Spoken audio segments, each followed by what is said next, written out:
The RV Show USA is brought to you by Flagstaff, building better RVs, making smarter RVers. All right, everybody, I'm going to start out on a little bit of a rant here, so please bear with me. I'm Alan Warren, the RV Wingman, and welcome to the show. And I just got a vent. Now, I try and not be a whiner. I try and find a silver lining, a positive takeaway, I guess, if you will, to any situation, but I am left, well, feeling not too optimistic lately. Not right now. Whatever happened to guilt or respect or shame? You know, feeling guilty, feeling ashamed. To me, it seems to be going away. One of my beliefs, and I admit that I may be a little bit over the top, but I believe that we have a responsibility to care for nature, for the environment. I don't think I'm one of those crazies who cries when a tree gets cut down, but I am one to be in awe of nature, to feel blessed, to be just happy that I'm immersed in nature and enjoy its natural beauty. I believe that we, all of us, have a responsibility to care for nature and be accountable for our actions and hold others accountable for theirs. So I read that the National Park Service and in Saguaro National Park is looking for the disrespectful, selfish fools that killed some of the saguaro cactuses out there. Now, these cactus plants are not just some cactus. They're special because, get this, it takes one cactus about 100 years to reach maturity, which is about 10 feet tall. Can you imagine 100 years for a cactus to reach maturity? And a mature saguaro cactus is beautiful. Anyway, these special cactuses are now dead. They are, at least 8 of them are, dead because some fool, some arrogant, disrespectful fool cut them down. Yep, chopped them down, just like Paul Bunyan with an axe. Chopped them down. It is, to me, just unbelievable to see what somebody would do. At least that was my first reaction. Then I thought, you know what? It's not really all that unbelievable at all. Not at all. Believe it or not, there was a time when you would almost never see some world-class act of selfish stupidity like that. And if you did, the person who did it when they were caught would be truly remorseful. And they pay one hell of a price.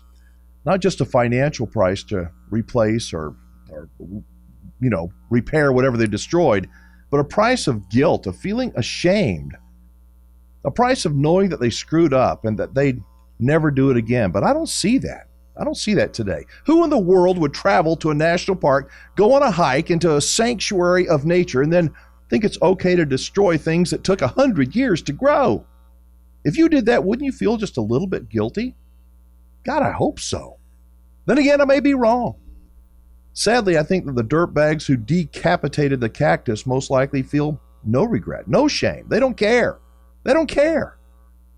If you look around, it doesn't take long to see why they don't care. Why they have so little respect for natures, for others, or for some people, no respect for anything. I met somebody recently who was a therapist, and we had a conversation talking about all kinds of things. The subject of respect came up. This person essentially said that one of the most difficult types of people for them to treat is somebody that has no respect, somebody that truly thinks everything is about them, who literally can't see the world through any other eyes except their own. So what does this have to do with camping and RVing, Wingman? Well, I say plenty. I believe that a great campground is, well, it's for most people one of the last places where respect and decency, friendliness, being neighborly can actually be found. And they used to be found in abundance, but not so much anymore. That too seems to be going away. Why? Well, to me, it's not hard to see why. Turn on the TV. Watch some of today's TV shows. Shows made, for kids. Watch if you can. You'll see a tone of disrespect and sarcasm that's woven into the script. Disrespect for anything and everything, especially anything that's traditional, anything that stood the test of time. The stories are all about them, the kids, the celebrity, their feelings, what they want. But it's not just kids shows. Watch the news. Pick the channel. It's fight, fight, fight. When two sides do have a conversation, neither side seems to listen. They just talk over each other. It's not just sometimes, it's all the time. I think it's probably even worse now that we're in an election year, but this disrespect for others and for America, for what we stand for, at least what we did stand for, is showing its true colors, and I don't like it. Believe it or not, there was a time when we, and I mean we in general, could agree to disagree without being disagreeable. Now, when we disagree with somebody, they become the enemy. It's not good enough to just be disagreeable. We have to destroy them. Just like the century-old cactuses out in Arizona. We destroy statues and businesses. We destroy people's property, their careers. We turn what was supposed to be a conversation with the President of the United States into an inquisition, where we treat that person in a position like he's a criminal. What's worse is we think it's okay. When one political party is so critical of the other, and yes, folks, both parties do it, it sets an awful example for all of us. As a campground owner, I am truly concerned that the feeling of small town America, even in a campground, where people wave to each other, help each other, actually visit with one another, is slowly going away. And again, I don't like it. Maybe it's because I'm old. Maybe I sound like an angry old man, but seriously, is it okay to interrupt the president like he's a child that needs to be punished? Or for him to insult his opponent like that? Is that okay? Is it okay to destroy things that others have worked so hard for, have given so much for? Is it okay to cut down 100-year-old cactuses? If so, then why not just, destroy everything? Why don't we just take to social media, criticize each other, cut down campgrounds that don't cater to our wishes, no matter how selfish, how disrespectful, how ridiculous our wishes are? Why don't we just take to social media to ridicule, to throw everybody under the bus, to blame an RV manufacturer or a dealer for everything, even if the negative consequence was of our own doing? Hang on, we're already doing that, aren't we? I hear adults say all the time how disrespectful kids are. Well, all the anger and criticism from adults at every turn, it's no wonder kids are disrespectful. We've taught them. The good news is that I believe that we can return to a place of respect. We can. We can return to a place where we can agree to disagree without being ugly, a place where taking the high road really does matter.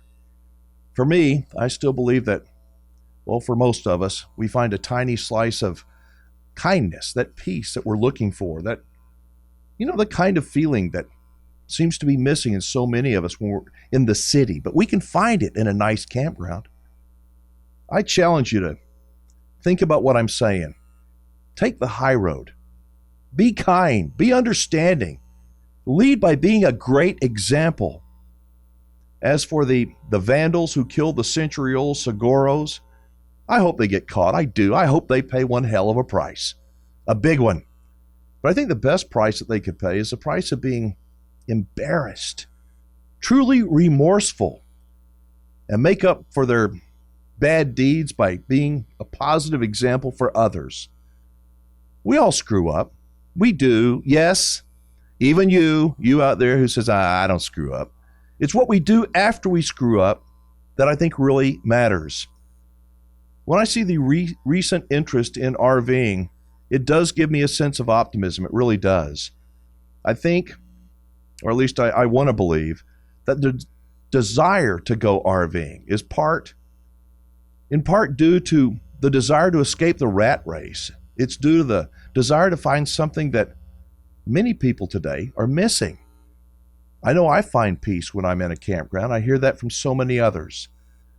To find that place of inner peace, the place where you can find yourself and your friends without having a 5G connection and a cell phone in your hand. I think that's one of the reasons that boondocking is so appealing. It's an opportunity to escape, and sever our connection with technology and reconnect with nature.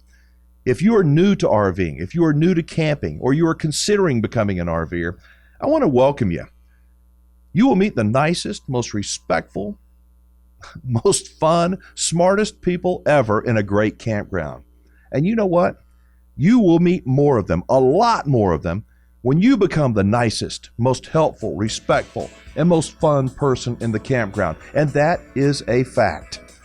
Just something to think about, folks. We have a great lineup for you ahead. I am Alan Warren, the RV Wingman. Thank you for being with us. If you'd like to leave a message on our 24-hour voicemail, we would love to hear from you. Call 1-330-WINGMAN. Once again, 1-330-WINGMAN. You'll have up to 3 minutes to leave your message. We look forward to hearing from you. 1-330-WINGMAN.